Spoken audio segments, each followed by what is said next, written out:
네, 2026년 5월 22일 이정훈입니다. 스타벅스 땡크데이 사건 어떻게 보십니까? 저는 이렇게 봅니다. 대한민국 언론이 진짜 문제구나. 아직도 검증 능력이 없구나. 정말 줏대도 정의도 없다. 이렇게 봅니다. 왜 대한민국 언론은 정영진과 스타벅스가 희생양이 돼야 되는 현실에 침묵합니까? 왜 대한민국 언론은 침묵합니까? 무슨 사건이 생기면은 사법기관이 덤벼들어서 뭘 하기 전에 언론이 제대로 정리를 해줘야죠. 왜 대한민국 언론은 입을 다물고 있고 권력에 맹종할까요? 지금 대한민국은 귀신이 통치하는 나라 같습니다.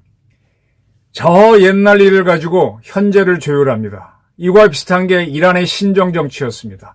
이북도 죽은 김일성을 이용해서 통치하죠. 이게 바로 독재가 됩니다. 대한민국은 정의가 없는 사회로 가고 있습니다. 스타벅스 불매 운동이 커지고 있습니다. 그런데 이렇게 보고 있으니까 전부 다 공공기관입니다. 윤호중 행안부 장관이 한마디 하기 시작하더니 각급 학교에서 불매 운동을 들어갔고 공공기관서 들어갔고 이제는 우리나라의 공무원 노조의 양대 단체 전국 공무원 노동조합 전공노 그리고 공무원 노조 청년맹 이 두 군데도 스타벅스 기프트콘을 사용하지 않겠다. 불매 운동에 들어갑니다. 그리고 권오을 국가보훈부 장관도 이제 5.18이 국가행사가 됐으니까 거기에 대해서 허위사실 유포하는 거를 모니터링 하겠다라고 한마디 했습니다. 권오을이라는 사람은 알 거 다 아는 사람인데 이렇게 나가네요. 그리고 또 하나 웃기는 게 홍준표라고 하는 사람이 있죠. 오늘 페이스북에다가 국가폭력에 대해서 한마디 했더라고요. 5.18을 거론하면서. 홍준표도 이런 쪽으로 돌아갔구나. 국방부에서도 스타벅스와 협력을 하지 않기로 했고, 홍준표를 제외한 공무원 조직들이 전체가 스타벅스 불매운동을 주도하고 있습니다. 자, 그런데 지금 스타벅스가 불매운동을 당한 게 정부가 주도하는데 정부가 하려면 뭔가 객관성이 있어야 되잖아요. 지금 이재명 대통령이 페이스북에다 썼나요? 5.18 때 뭐 땡크데이 하는 거 뭐 떴다 한마디 쓴 거 가지고 와르르르르르 몰려갑니다. 뭐가 검증이 된 건가요? 대통령 한마디면 다 이렇게 하는 건가요? 그러면 윤석열 대통령이 계엄령 할 때도 공무원들은 쫘르르르 계엄령 움직였어야지. 왜 언제부터 우리나라가 이렇게 한마디 하면 주르르 따라가는 나라가 됐죠? 레이밍. 옛날에 주한미군사령관이 한국인들은 들쥐와 같아서 저 유럽 어느 이야기에 나오는 거죠. 이렇게 피리를 불고 가면 쥐들이 따라와서 그가 물러 들어가면 다 따라 죽는다. 네. 우리가 이렇게 맹종하는 국민들인가요? 지금 대한민국 공무원들이 굉장히 많은데 정말로 다 이렇게 스타벅스 불매운동에 동감하는 건가요? 이야, 근데 어떻게 이렇게 그래 이재명 정권이니까 정부 부처 권오을 장관까지 그렇게 나설 수 있다라고 보는데 노조까지도 이렇게 본다. 그것도 좀 더 합리적인 노조인 공무원 노조 청년맨도 편승을 하고 있습니다. 좌파들이어서 그런가요? 그런데다가 정영진을 조사하기 위해서 수사가 착착 진행되고 있습니다. 아니 뭘 수사를 하려면은 자초지종을 알아야 될 거 아니에요. 고발장 막 들어왔고 고발자들을 불러서 조사를 하겠지. 그 다음에 뭘 봐갖고 사건이 돼야 수사를 하든지 말든지 할 텐데 수사를 하라고 내려갔습니다. 아니 이따위 이렇게 관치 수사를 하기 위해서 검찰청을 없애고 경찰이 수사권을 줬나요?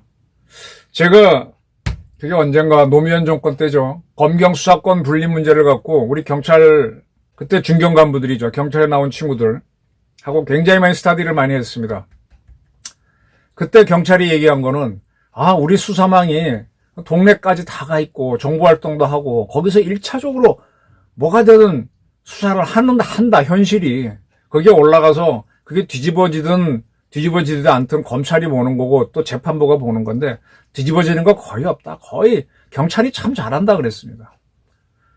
그래서 저도 그때만 해도 경찰에 나온 친구들하고 굉장히 가까워서 그쪽으로 많이 가려고 했습니다만 아니구나 하는 걸 이제 그 후에 깨달았는데, 지금 경찰이 수사권을 줬는데 이렇게 서울경찰청 공공범죄수사대가 이렇게 탁 뛰어갈 정도로 이렇게 쫓아가야 할 사건인가요? 우리 수사하는 경찰이 이렇게 줏대가 없습니까? 권력의 개입니까? 또 하나, 5.18은 북한의 지령이다라고 하는 AR을 이용한 가짜 신문이 나왔습니다.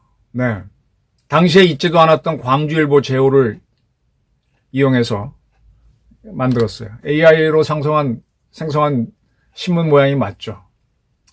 5.18은요, 저는 재수생 때 들었습니다. 가보지 못했고. 그 다음에 이제 대학 들어가서 그 다음 1학년 때, 저기 순천에서부터 걸어서 광주를 방문했었죠. 굉장히 궁금하기도 했었고. 근데 그때 제 기억으로 보게 되면 그때 흑백신문이 있던 시절 광주에 쭉 나온 게 있습니다. 근데 광주는요, 그때 이 온건파가 분명히 있었습니다. 한 변호사, 광주의 양심이란 분이 이거 폭동으로 가면 안 된다 그랬습니다. 근데 폭력으로 갔죠. 그리고 폭력한 세력들이, 그걸 지지하는 세력들이 권력을 쥐고 있으면서 지금 민주화 운동이라고 그러죠. 뭐가 좀 왜곡이 돼 있습니다. 5.18은요, 분명한 거는 전남, 광주, 하여간 호남 지역에서 44개 무기고가 털려서 굉장히 많은 무기가 나갔다. 그 전에 부마 사태라든지, 4.19 도화선인 마산 때에도 그런 일은 안 일어났어요. 왜 이랬느냐. 그리고 그 당시에 김대중 세력이 어떻게 움직였는지는 우리가 다 알고 있습니다. 민모라고 하는 조직이 선동을 했죠. 그래서 이 광주 문제는 참 다루면 조심해야 돼요. 근데 지금 이게 사람들이 이제 아주 보수파 중에 부정선거 얘기를 많이 하는 분들이 있어요. 사전투표 문제다. 사전투표까지는 문제가 될 수 있지만 부정선거라고 단전적으로 들어가서 막 주장하는 분들인데 그건 사실 위험한 겁니다.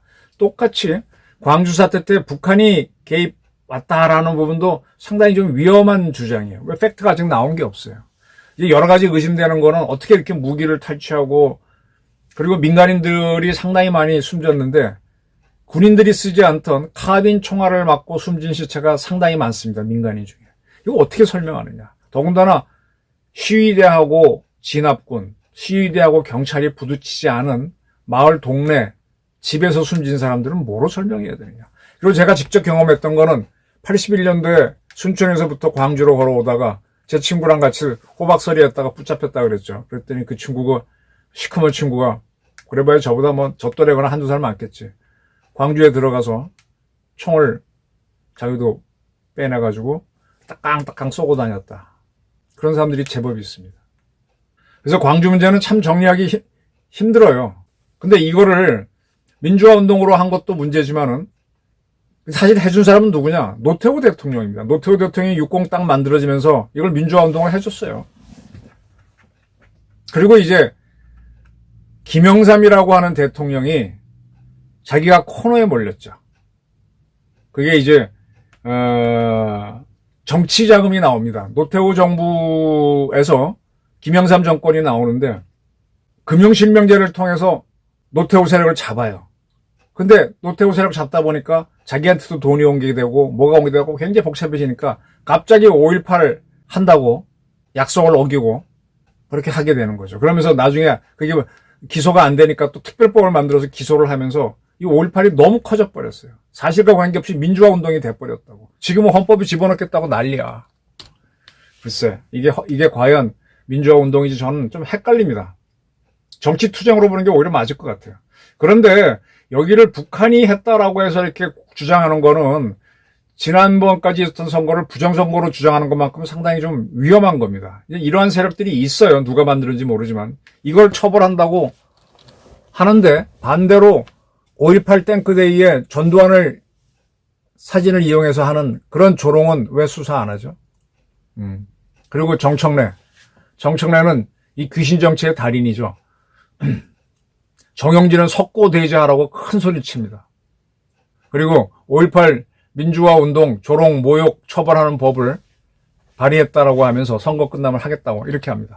이게 뭔가 하면은 지금 이 정권이 사실 운이 상당히 좋죠. 어떻게 보면. 주가가 막 올라가고 하니까, 그리고 한국 방사는 사실은 민주당 세력들이 다 죽였었죠. 사자방이라고 그래서. 4대강 개발하고 자원외교하고 방위산업 문제 있다고 때려잡아가지고 그때 칼춤을 추는 세력이 윤석열하고 한동훈이죠. 방위산업 잡을 때. 근데 그게 우크라이나 전쟁 때문에 또 이란 전쟁 때문에 한국 방산이 빵 터져서 지금 그것도 주식에 도움되고 대한민국 원전을 때려잡기 위해서 탈핵 정책을 했던 게 민주당인데 원전도 지금 세계 수출이 되고 이러면서 지금 누리고 있습니다. 운이 좋은 거죠. 그래서 지금 하지만 사실은 별로 지금 한 게 없어요. 근데 이들은 무조건 이번 지방선거에서 이겨서 다가오는 2년 후에 오는 총선에서 이겨갖고 정권을 굳히기로 가야만 이재명도 살고 민주당을 이용해서 지금 대한민국을 장악하려 하는 좌익들도 살기 때문에 총력전입니다. 그래서 이재명이 드라이브를 걸고 좌익들이 지금 나오면서 광주라고 하는 옛날 지금 막 왜곡된 북한이 막 참여했다는 건 그건 확인이 안 된 거지만 그러나 이게 민주화 운동인지 뭔지 잘 모르겠는데 이걸 막 민주화 운동을 해서 밀고 나가는 걸로 지금 굳히기로 들어가는 거예요. 그러면서 자기네 권력을 강화하는 거죠. 그런데 그 희생양으로 누구를 삼았는가 하면 정영진과 스타벅스를 삼았습니다. 스타벅스에서 5.18 탱크데이 한 것이 그렇게 죽을 짓인가요? 여기에 대해 한국 언론이 딱 정리를 해야 될 거 아닙니까? 왜 여기선 이렇게 이름을 지었는지 그게 나와야 될 게 아니에요. 아무 데도 안 나옵니다. 그렇게 못 나올까요? 지금 변두리 취재, 스타벅스 직원들이 내용을 겪고 있다. 그런 것만 나와요. 그리고 이렇게 정치적 투쟁, 선거 앞두고 뭔가 이제 군기를 잡아야 할 필요가 있으니까 스타벅스 정영진을 딱 잡았는데 이거 옳은 건가요? 이 정부가 이렇게 마음대로 불매운동을 주도해도 돼요? 이게 시장 경제예요? 여기에 대해서 아무도 얘기가 없습니다. 그리고 막 수사익 들어가는 게 이게 옳아? 뭔가 좀 따져보고 해야 될 거 아니야. 이게 정치 수사잖아요. 하나도 정리가 안 돼 있으니까 마구잡이로 몰려갑니다. 세월호 때도 그랬지 사실은 몰고 가니까 그냥 막 가는데 이렇게 미친 치유 가면 안 됩니다. 하나씩 보면서 가야 되죠. 해병대 대원이 숨졌을 때도 막 미친 듯이 밀어붙여갖고 지금도 이제 사단장 유죄가 나오곤 했지만 그렇게 막 가는 거 아닙니다. 지금 계엄령도 내란으로 해갖고 막 밀어붙이잖아요. 이게 한국 사회가 비정상 사회입니다, 이거. 이럴 때 한국 언론이 줏대를 지켜줘야죠. 아무도 움직이지 않네요. 아직도 검증 능력을 발휘 못하는 한국 언론, 저는 좌절합니다. 정영진과 스벅이 권력의 희생양이 되는 현실에 왜 침묵을 하죠? 그리고 귀신을 이용한 귀신 정치. 그렇게 해서 이렇게 기업을 또는 어느 세력을 겁주는 거 이것도 국가폭력 아닌가요? 광주를 국가폭력이라고 하는데 이것도 국가폭력 아닌가? 왜 윤호중, 이재명, 권오울이 나서갖고 이렇게 몰고 갑니까? 왜 사람들을 겁주죠? 이게 민주주의인가요? 이게 인민민주주의 공산화 전단계 아닌가요? 정말 대한민국에 저는 개탄을 하는 바입니다. 감사합니다.